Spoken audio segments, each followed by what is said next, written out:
राधे राधे, जय श्री कृष्णा। मैं निर्मला पांडे अपने यूट्यूब चैनल पे आप लोग का स्वागत करती हूँ। कैसे हो मेरी यूट्यूब फैमिली? आशा करती हूँ आप लोग ठीक होंगे। मैं आज लाचारी गीत गा रहे हैं, बहुत पुरानी लाचारी गीत है। आप लोग को अच्छा लगे तो ज़रूर कमेंट बॉक्स में लिख के बताना मेरा लाचारी गीत कैसा लगा आप लोग को, और थोड़ा आशीर्वाद हमें भी देना। आप लोग हमें भी आशीर्वाद दे के आगे बढ़ाना। चलो मैं सुना रही हूँ, अपना आशीर्वाद देना जरूर।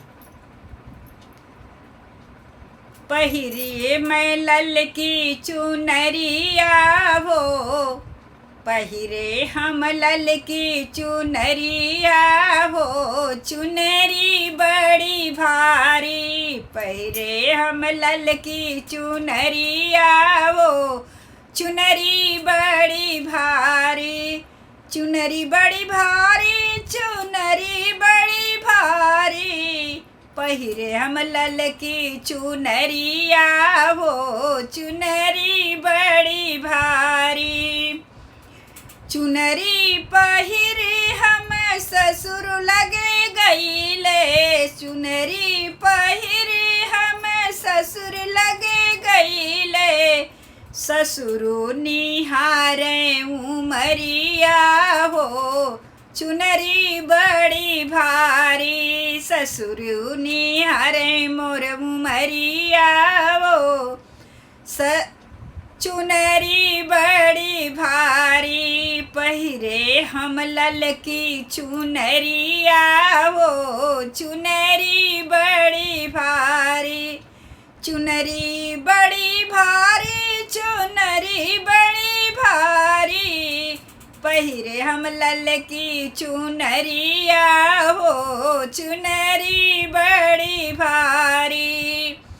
चुनरी पहिर के जेठ लगे गईले, चुनरी पहिर के जेठ लगे गईले।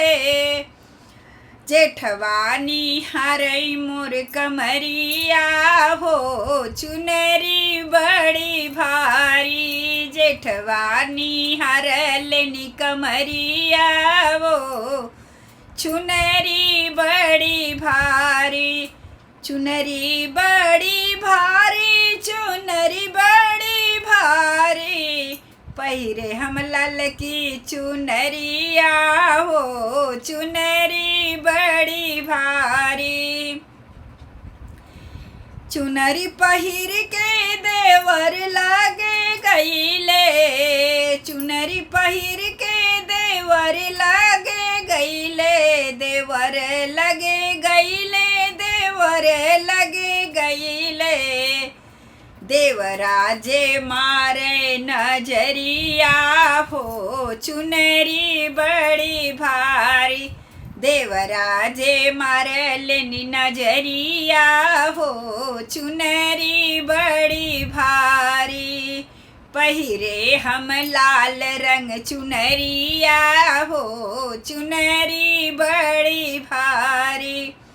चुनरी बड़ी भारी, चुनरी बड़ी भारी। चुनरी बड़ी भारी, चुनरी बड़ी भारी। पहिरे हम लाली चुनरिया हो, चुनरी बड़ी भारी। चुनरी पहिर के सजन लगे गईले, चुनरी पहिर के सजन लगे गईले। सजन लगे गईले।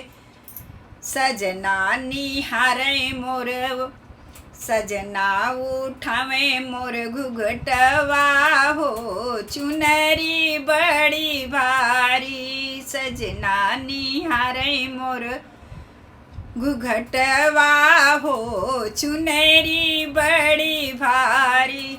पहिरे हम लाल रंग चुनरिया हो, चुनरी बड़ी भारी।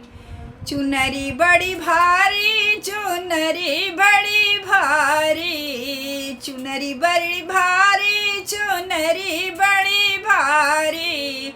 पहिरे हम लाली चुनरिया हो, चुनरी बड़ी भारी।